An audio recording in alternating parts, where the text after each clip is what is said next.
um, fiber, and there's different fibers.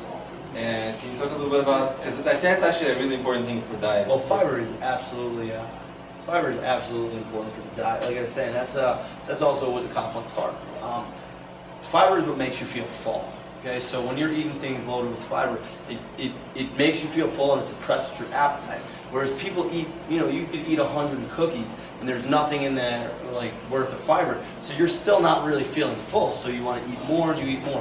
When you start eating things loaded with fiber, your body starts processing to your brain that okay, like I'm getting full here. It's going to hold on to it, and that's where it comes back to. That's a complex carb. Fiber is a very complex carb and it's very important.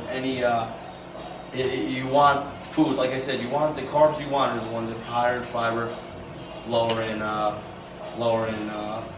sugar.